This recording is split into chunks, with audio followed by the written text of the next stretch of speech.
Your phone buzzes. You look down. AirTag found moving with you. 4 words. That's all it takes.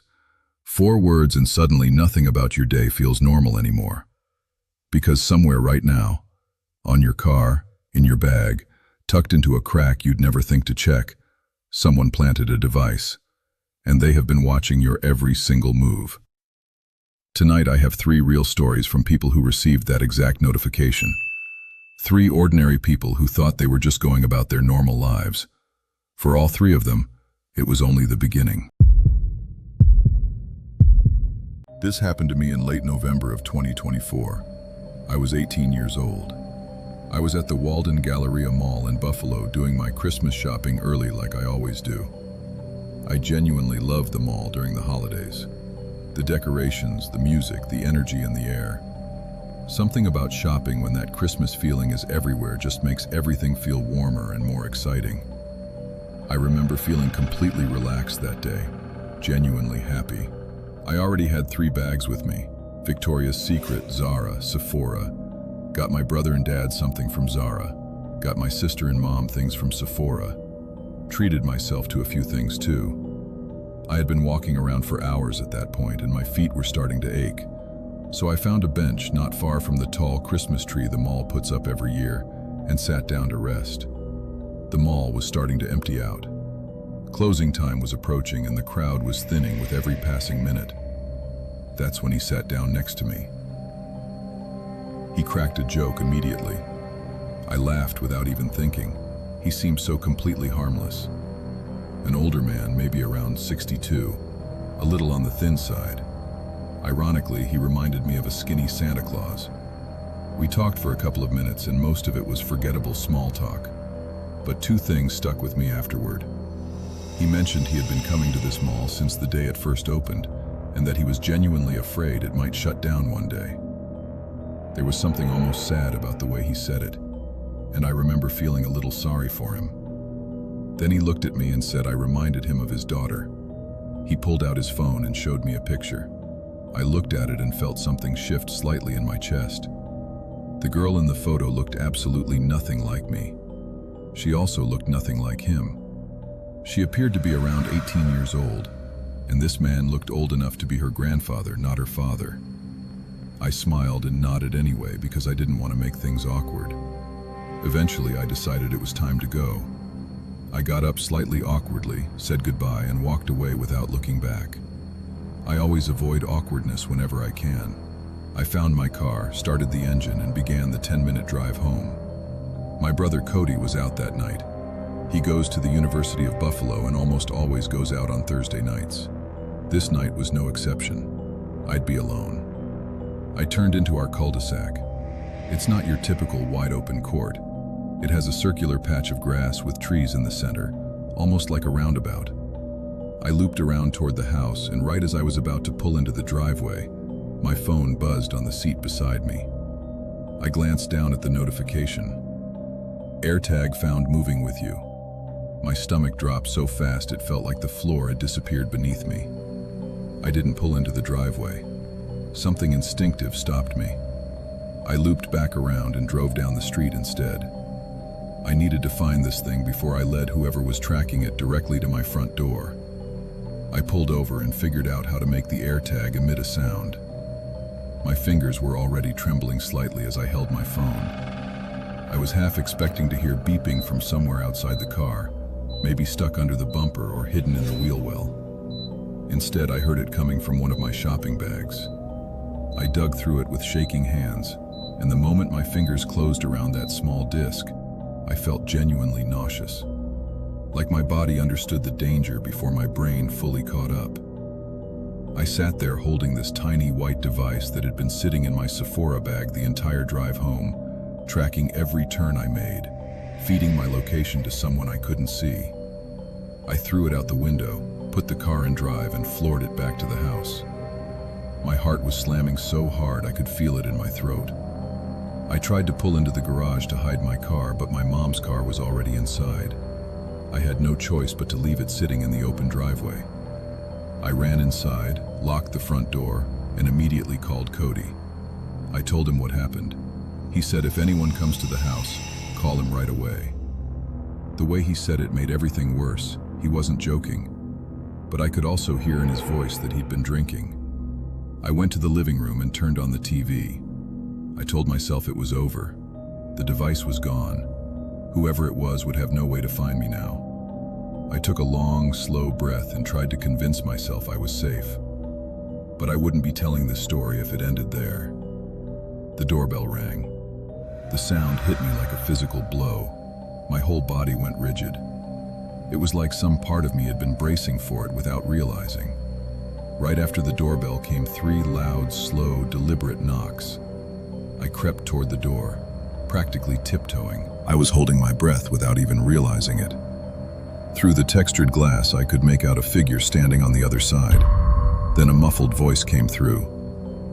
"Hey, Ashley, I think you might have my AirTag." The blood drained from my face.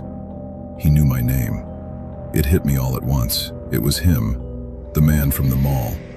He had put that AirTag into my Sephora bag deliberately.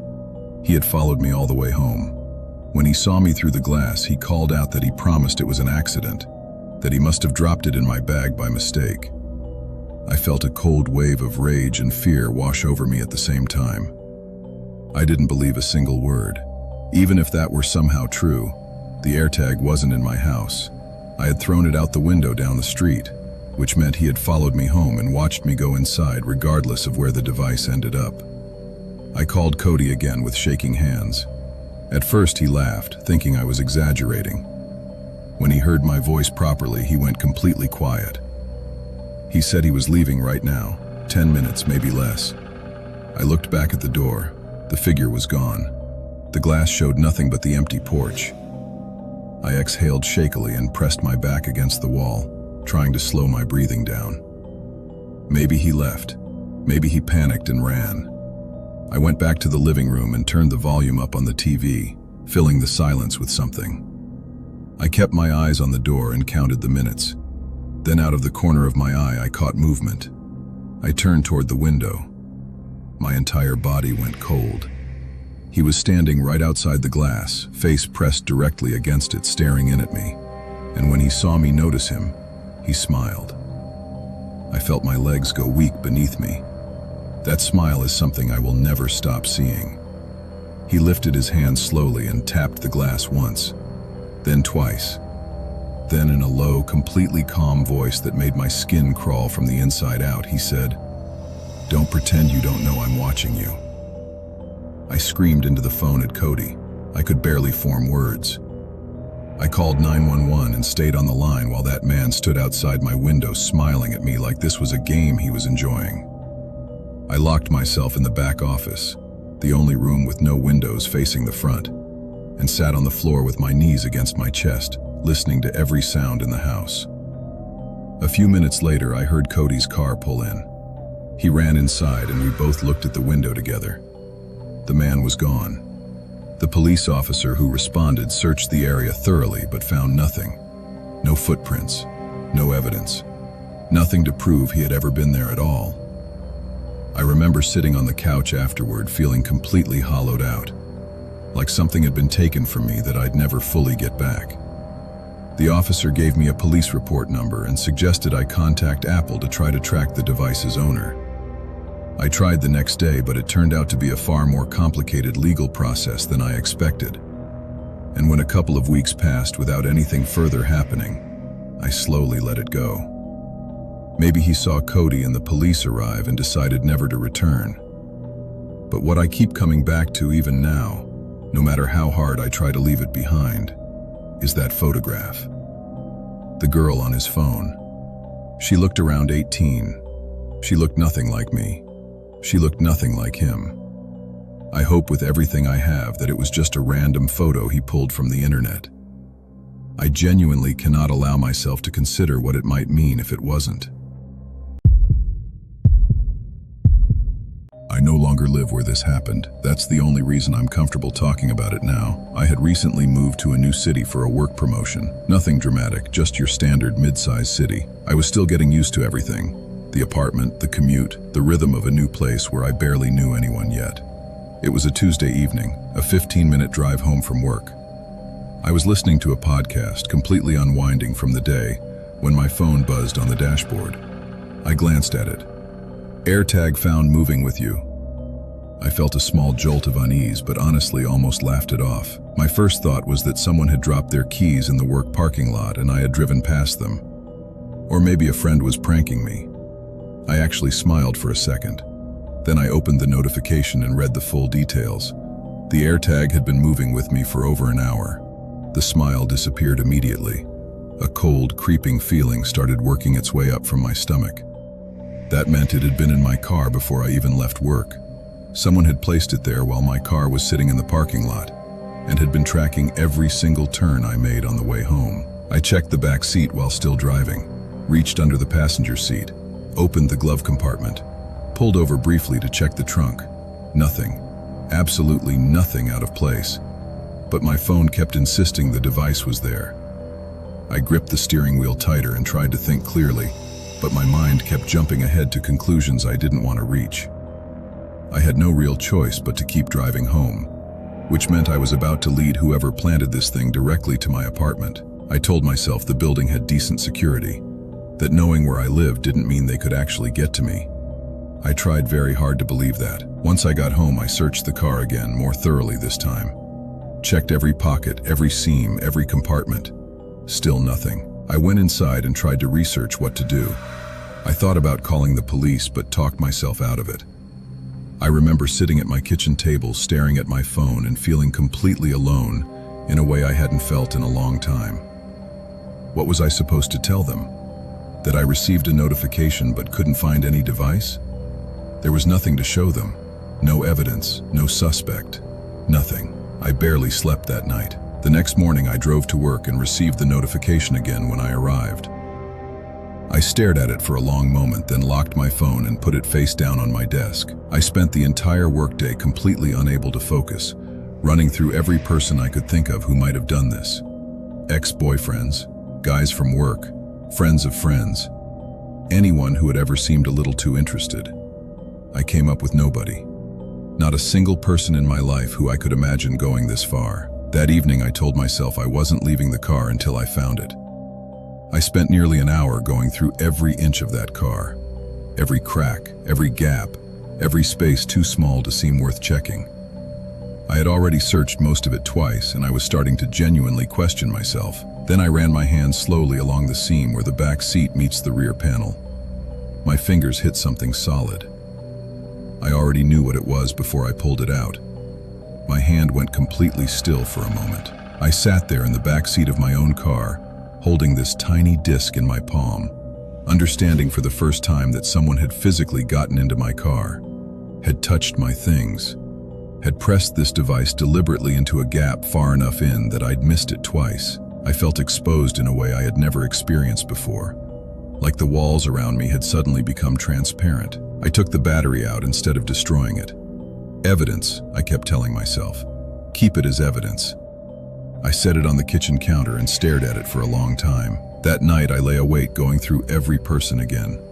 More carefully this time. More honestly. The silence in the apartment felt different than it had the night before. Heavier.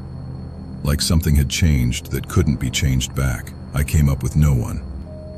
Then a few evenings later I came home late after a particularly exhausting day. I walked down the hallway toward my apartment, already thinking about what I was going to make for dinner. Reached into my bag for my keys out of habit, and stopped. Every muscle in my body seized at once. My apartment door was already open, wide open. I live alone. Nobody has a key. Not my parents, not a single friend. There was no reason on earth for that door to be open. I stood completely frozen in the hallway, staring at it. I remember the overhead light flickering slightly and thinking for one absurd second that I was imagining. I didn't go in.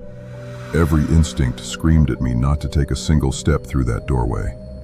I turned around, walked straight back to the elevator, went down to my car and called the police.